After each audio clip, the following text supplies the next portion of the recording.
श्री वृंदावन बांके बिहारी लाल की जय जय श्री राधे।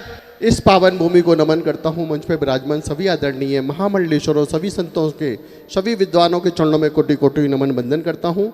मेरे परम आदरणीय, परम पूजनीय, जिनकी पूरा जीवन पुराण और गौ की सेवा के लिए, राष्ट्र की सेवा के लिए, सनातन धर्म की सेवा के लिए है, ऐसे मैं कौशिक जी महाराज की जन्मोत्सव की बहुत बहुत कोटि कोटि बंदन अभिनंदन करता हूँ। उनको बहुत बहुत साधुवाद देता हूँ।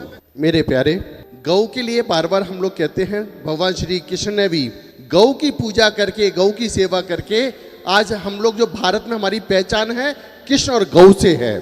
जिसने गौ की सेवा कर ली, गौ की पूजा कर ली, समझ लो हमने ठाकुर जी की पूजा कर ली। हमको कभी पितृदोष नहीं लगता। जो गौ की पूजा करता है, गौ ग्रास निकालता है, उसको गौ कभी भी पितृदोष नहीं लगता। इसलिए मेरे प्यारों, हमेशा गौ की सेवा और गौ की पूजन करते रहें। अभी हमारे एक महाराज जी ने बताया, देखिए इस समय राम राज आ गया है, भगवान राम आ गए हैं तो आसाराम भी आ जाएंगे।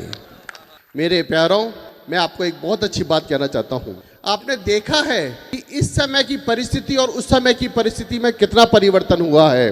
पहले संतों पे अत्याचार हुआ करता था, आज संतों को पूजा जा रहा है।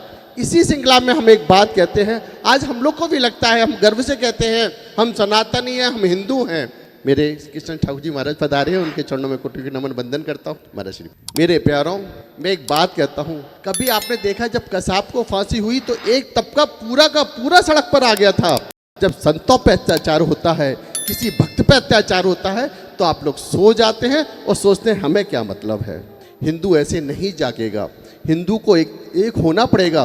पूरा विश्व का हिंदू अगर एक हो जाए तो भारत विश्व गुरु बन जाएगा।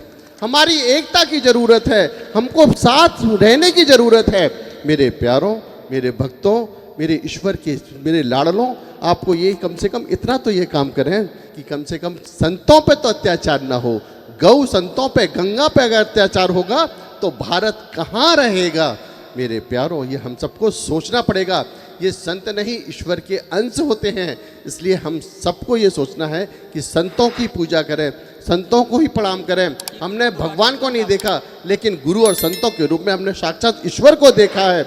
मैं आपसे एक और प्रार्थना करता हूँ, क्योंकि मंच पे मैं हर बात कहता हूँ, जिसने अपने माता पिता, अपने बुजुर्गों की, अपने गौ की, अपने गुरु की सेवा कर ली, समझ लो उसने ठाकुर जी की सेवा कर ली।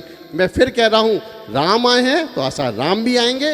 अब क्या जैसी होली जो आपने पूरे विश्व में नहीं देखी होगी, अब क्या देखिए अयोध्या में और ब्रज में एक साथ होली हुई है। मैं होली की बहुत बहुत शुभकामनाएं देता हूँ। अपनी वाणी को विराम। जय श्री राम।